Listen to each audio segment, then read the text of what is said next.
आइए मित्रों, अब हम विश्व मैत्री अभियान की अगली कड़ी प्रारंभ कर रहे हैं। ये अगली कड़ी में क्या है कि जिन्होंने अपना जीवन आदर्शों के लिए समर्पित कर दिया, ऐसी विभूतियाँ कहीं कहीं जन्म लेती है। ऐसी एक विभूति की आज बात करेंगे कि जिसने अपना जीवन सार्थक कर दिया, हजारों लोगों की चहेती बनी गई। ऐसी एक महिला जिसका जन्म गुजरात में हो। गुजरात में एक नवसारी जिला है। नवसारी जिला का एक छोटा वाला गांव, नाम है ऐंधल। वो ऐंधल में एक सभ्य परिवार में, आदर्श परिवार में एक बच्ची का जन्म हुआ। बचपन से ही बच्ची होनहार थी, सुंदर थी और इतनी प्यारी थी कि सब लोगों और परिवार में आनंद छा गया था इस बच्ची के जन्म से। भाई साहब, ये बच्चे का जहाँ जन्म हुआ, उस घर के पीछे एक पहाड़ था, बहुत बड़ा। उस पहाड़ के ऊपर एक सुंदर मंदिर था माता जी का।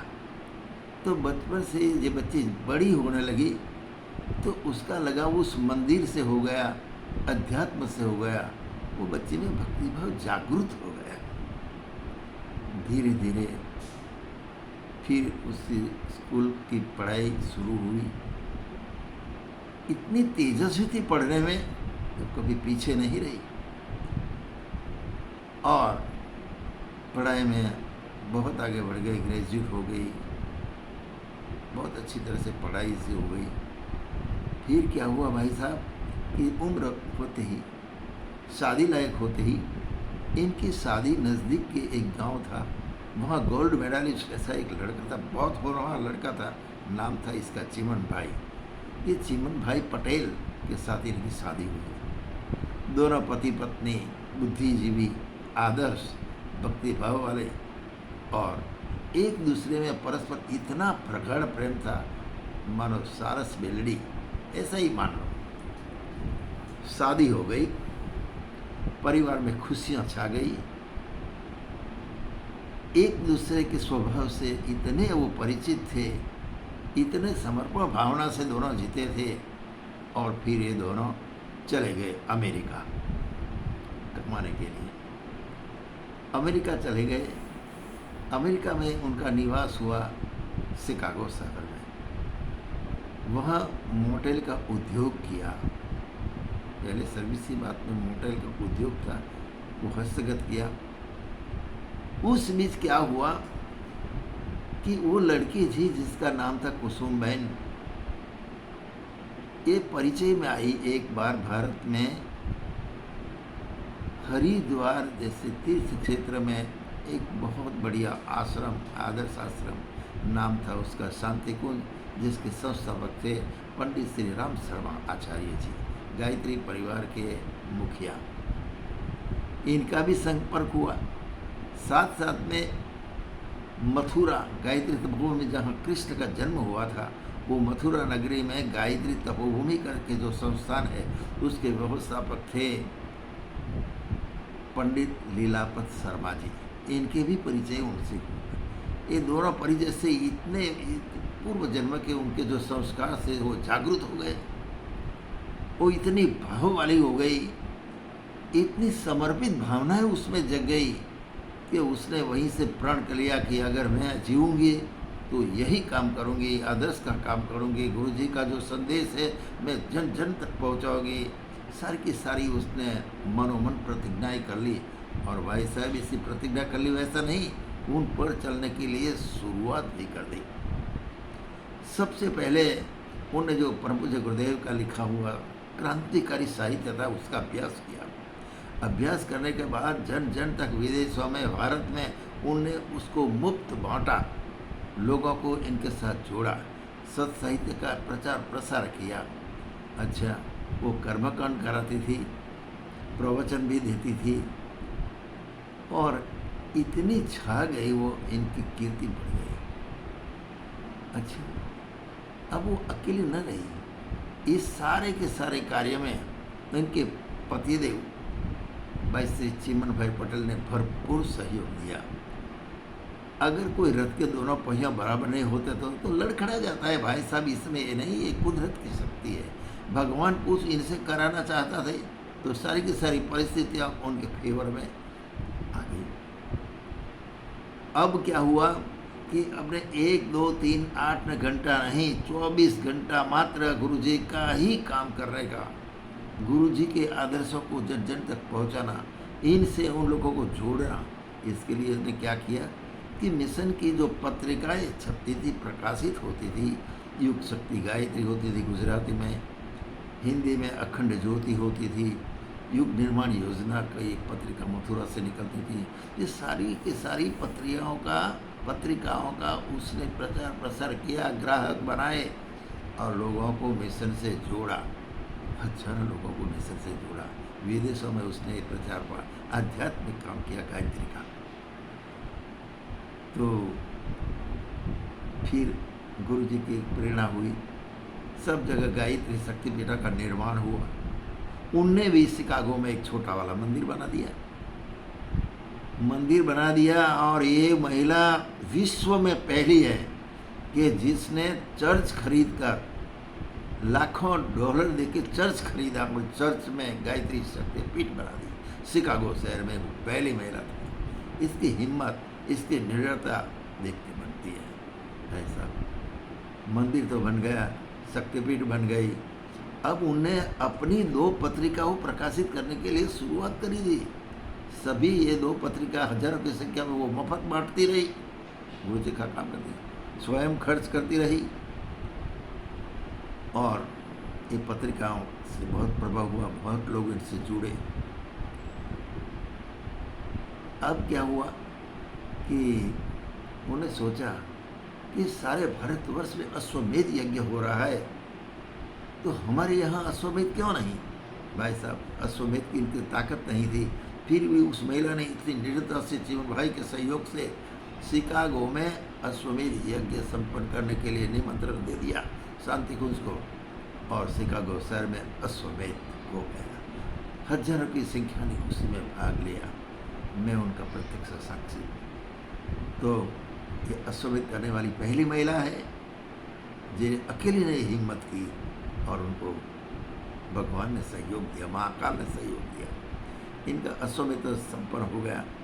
वो इतनी निडर थी कि किसी की बात में, चापलूसी में वो कभी नहीं काम करती, बस मात्र गुरु जी का आदर्श और इस आदर्श को जन जन तक पहुँचाने का ही इनका काम था। इसके अलावा कोई स्वार्थ, कोई लोलुपता कुछ नहीं इसके मन में, बिल्कुल विदुषी नारी थी वो। अब इन्हें एक युवाओं की जागरूकता के लिए इन्हें सहयोग लिया। गायत्री शक्तिपीठ भिंड के मैनेजिंग ट्रस्टी थे श्री, अभी तो वो विगत डेवलप हो गए, उसका निधन हो गया। ये थे डॉक्टर सतीश चंद्र शुक्ल, बहुत गुरु जी के नज़दीक के जुड़ने वाले वो आदमी थे। उनने एक किताब लिखी, जागरे युवा शक्ति।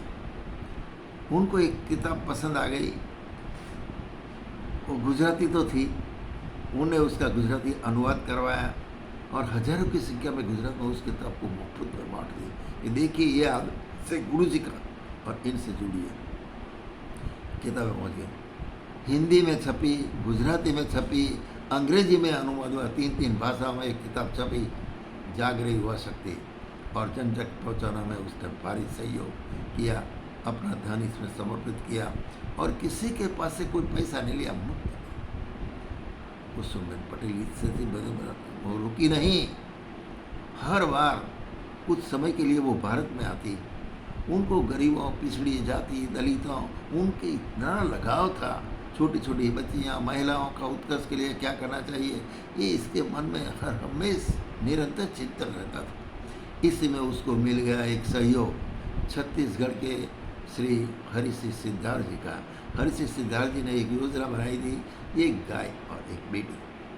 उनके रिक्वेस्ट की कि आप आइए, इसकी अध्यक्षा बनकर आइए, ये बहुत अच्छा काम है बच्चियों का जीवन बनाने के लिए, उनके विकास के लिए, इनकी आर्थिक स्थिति मजबूत करने के लिए, इनकी पढ़ाई के लिए आप अगर कुछ काम करना चाहती है तो हमारे साथ जुड़िए।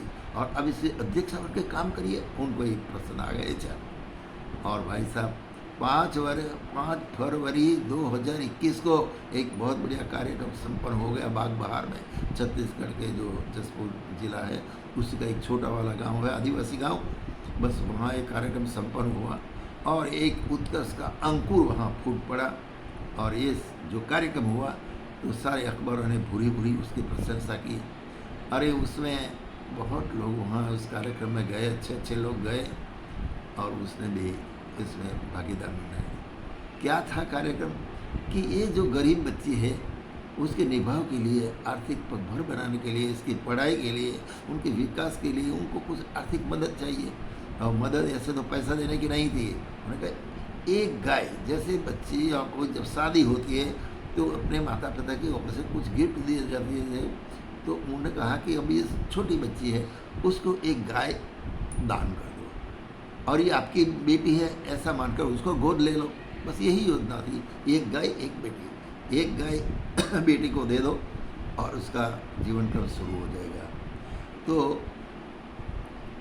ये हुआ कार्यक्रम बहुत बढ़िया, उसकी अध्यक्षा बन गए।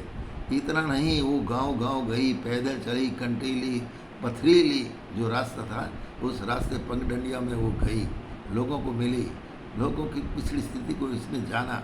इनकी जो आर्थिक स्थिति थी इतनी अच्छी नहीं थी, उसकी आंख में आंसू आई। ऐसे भी लोग हैं, हम तो इतने बढ़िया जीवन जी लेते हैं और इन लोगों को देखो।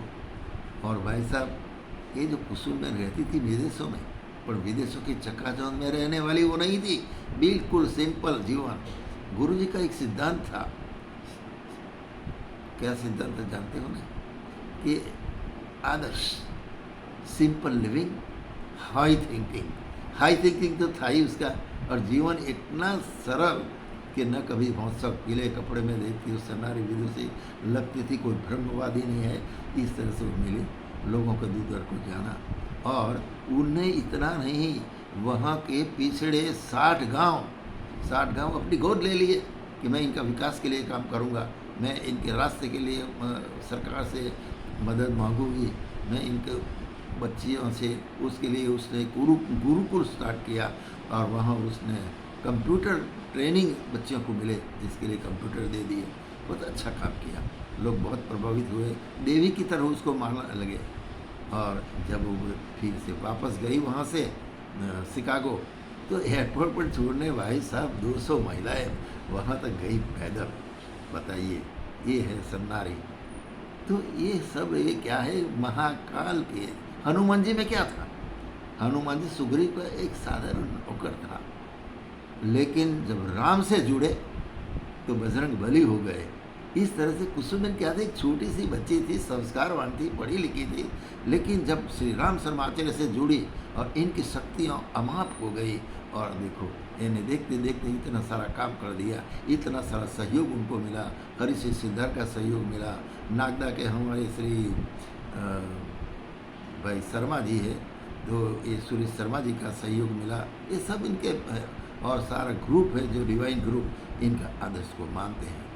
तो 6-7 दिन तो वहाँ मध्य प्रदेश में एक डिंडोरी करके डिस्ट्रिक्ट है, ये डिस्ट्रिक्ट में राम कुमार शर्मा है। उन्होंने तो 7-8 दिन वहाँ चर्चा की कि इस दलितों को ऊंचे कैसे लाना चाहिए, आश्रम वाले जो बहुत समर्पित जीवन जीते हैं राम कुमार शर्मा। तो मैं इतनी बात आपको कहकर उस सनारी को वंदन करते हुए आज की कड़ी को यहाँ समाप्त करता हूँ। हम भी ऐसी मैत्री का विकास करें, जन जन तक पहुँच जाए, उनके आदर्शों जो हमारा आदर्श है उन तक पहुँचाए। उनको ऊंचा उठाने के लिए हम क्या कर सकते हैं, हम धन बल, जनबल और बाहुबल जो भी हमारे पास है उसको उनमें उपयोग करके आगे बढ़ाए। इस भावना के साथ मैं इस कड़ी को यहाँ विराम देता हूँ। आइए, उदय सिंह चौहान का आप सभी को सप्रेम प्रणाम।